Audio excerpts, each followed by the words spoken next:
নবী আলাইহিস সালাম কুরবানির ব্যাপারে বলছেন যে মান ওয়াজাদা সাআতান ইয়ায়ুদাহি ফালাম ইউদাহ ফালা ইয়াখরাবান্না মুসাল্লানা।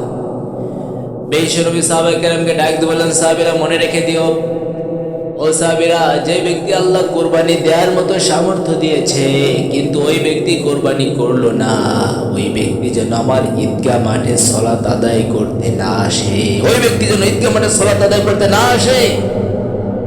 ব্যক্তির ব্যাপারে বিশ্বনবী এতটা রেড সিগন্যাল দিয়েছেন, এতটা কড়া ভাষায় বিশ্বনবী তাকে হুমকি দিয়েছেন। নবী আলাইহিস সালাম কোরবানির ব্যাপারে এত কঠোর ভাষা উনি ইউজ করেছেন।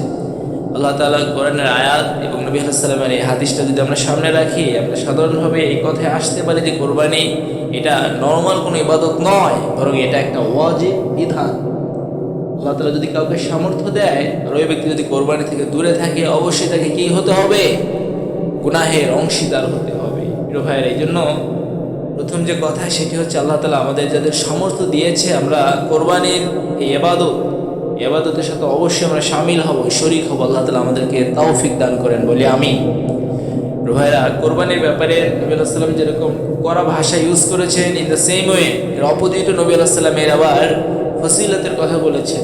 নবী একবার সাহাবায়ে কেরামকে বললেন, সাহাবীরা, ইন্নাহা লাতাতি ইয়াউমাল কিয়ামা বিকুরুনিহা ওয়া শাআরিহা ওয়া আদলাফিহা ওয়া ইন্নাদ দামা লা ইয়াকাউ মিনাল্লাহি বিমাকান ফাতিবু বিহা নাফসা।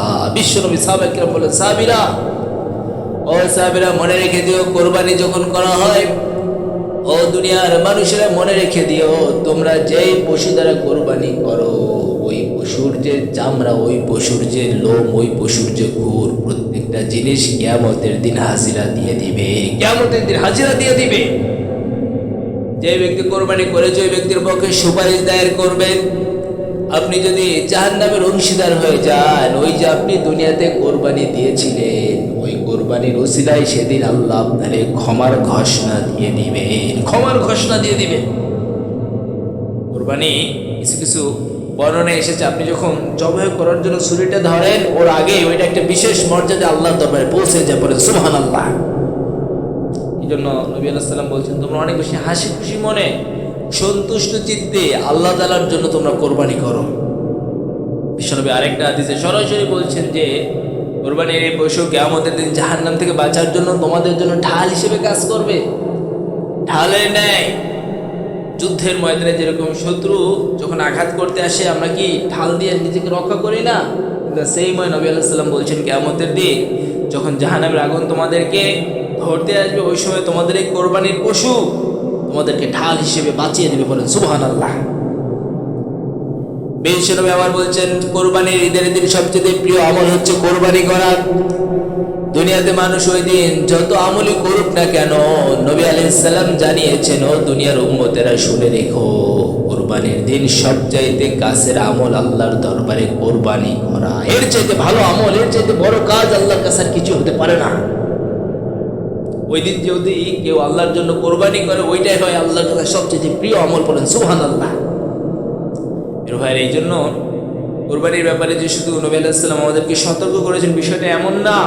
আপনি যদি সামর্থ্যবান হন আর আপনি যদি কোরবানি করেন, তাহলে আপনার জন্য অনেক বড় পুরস্কার অপেক্ষমান।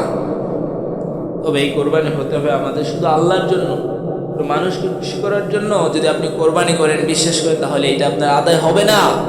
এটা হবে শুধুমাত্র আপনার গোশত খাওয়ার জন্য। আপনি চিন্তা করছেন যে আমার জামাই আসবে, আমার বাসায় আত্মীয় আসবে, আমি যদি কোরবানি না করি তাহলে কেমন হয়, তাদের কাছে মুখ দেখাবো কেমনে? এলাকার মানুষ তো জানে আমি ধনী, এলাকার মানুষ জানে আমি সম্পদওয়ালা। আমি যদি কোরবানি না করি তাহলে তাদের কাছে কেমনে মুখ দেখাবো? আমার ব্যাপারে সমালোচনা হবে। এই অ্যাটিটিউড নিয়ে যদি কেউ কোরবানি করে, বিশ্বাস করুন ওই ব্যক্তির কোরবানি আদায় হবে না, যতক্ষণ না ওই ব্যক্তি শুধুমাত্র আল্লাহর জন্য কোরবানি করে। ততক্ষণ পর্যন্ত আল্লাহ জানিয়েছে কখনোই ওই ব্যক্তির কোরবানি আল্লাহর দরবারে কবুল কখনোই হবে না। আপনি যখন আল্লাহর জন্য নিজের নিয়তকে খাস করতে পারবেন যে আমি কারোর জন্য না, শুধু আমার রবকে খুশির জন্য আমি কোরবানি করছি, তখনই কেবল আপনার এই কোরবানিটা আল্লাহর দরবারে পৌঁছে যাবে, পড়েন সুবহানাল্লাহ। এই জন্য আপনি মনের নিয়তকে খাস করেন, চিন্তা আপনার নির্দিষ্ট করতে হবে। নিয়ত, প্রত্যেকটা কাজেরই নিয়তটা হচ্ছে আসল। ইন্নামাল আমালু বিন্নিয়াত, নিয়তের উপর মানুষের প্রতিটা কাজ নির্ভর করে। আপনি যদি নিয়ত করেন গোশ খাওয়ার, তাহলে আপনার ওই নিয়ত অনুযায়ী আপনি গোশ খাইতে পারবেন। আর যদি আপনি নিয়ত করেন যে না, যদি আমার রিজিকে কিছু থাকে অবশ্যই পাবো, কিন্তু এইটা আমি মূলত আমার রবের খুশির জন্য দেবো, বলেন সুবহানাল্লাহ। এই জন্য আপনি শুধুমাত্র আল্লাহর দরবারে প্রতিটা কাজের জন্য নির্দিষ্ট নিয়ত করেন। যদি আপনার নিয়তটা খাস হয়ে থাকে, বিশ্বাস করেন প্রিয় ভাইরা, কখনোই ওই কাজকে আল্লাহ ফেলে দেবে না। অবশ্যই ওই কাজকে আল্লাহ আপনার কাজের আগেই গ্রহণ করে নিবে, আপনার কাজের আগেই গ্রহণ করে নিবে, যদি আপনার নিয়তটা খাস থাকে।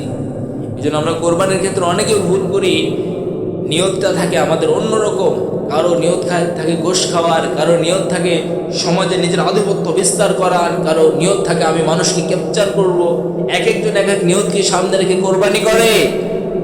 কিন্তু কেউ যদি নিয়ত করে যে না, আমি মূলত আমার রবের খুশির জন্য কোরবানি করব, তাহলে তার কোরবানিটা আল্লাহর দরবারে কবুল হয়ে যাবে। ইভেন আরেকটা বিষয় আপনাদেরকে বলি, কেউ যদি ভাগে কোরবানি দেয় না, ভাগের কোনো ব্যক্তি যদি তার টাকাটা হারাম পথে উপার্জন করে থাকে, তাহলে ওই ব্যক্তির সাথে যে ব্যক্তি মিলে ভাগে কোরবানি করলো, হালালওয়ালা ব্যক্তির কোরবানিটা বাতিল হয়ে যাবে। হারাম টাকা ইনকাম করে এমন ব্যক্তির সাথে কোরবানি করা জায়েজ নেই, এটা কখনো হতে পারে না। হারাম টাকা ইনকাম করে এমন ব্যক্তির সাথে আপনার ভাগে কোরবানি করা যাবে না। প্রয়োজনে আপনি একটা ছাগল দেন, তারপরেও এমন ব্যক্তির সাথে কোরবানিতে শরীক হবেন না যে ব্যক্তি নিজে হারাম পথে ইনকাম করে। এই বিষয় থেকে আমাদেরকে সতর্ক থাকতে হবে। এই বিষয়ে আল্লাহ তাআলা আমাদেরকে কখনোই ছাড় দেবে না। আপনি জেনে শুনে পশুর একটা বড় অংশ নেওয়ার জন্য, বড় একটা পশু কোরবানি করার জন্য আপনি অংশ নেবেন একজন হারাম ইনকামওয়ালা ব্যক্তির সাথে, এটা হবে না। আপনাকে অবশ্যই এমন ব্যক্তির সাথে কোরবানি দিতে হবে যে ব্যক্তি শুধু আল্লাহ সন্তুষ্টিকে সামনে রেখে উপার্জন করে, যে ব্যক্তির প্রতিটা টাকা ঘাম ঝরানো, যে ব্যক্তির প্রতিটা টাকাই হালাল টাকা, এমন ব্যক্তির সাথে আপনি যদি কোরবানি করেন, তাহলে কেবল আপনার কোরবানিটা আল্লাহ কবুল করে নেবেন, অন্যথায় কবুল হবে না।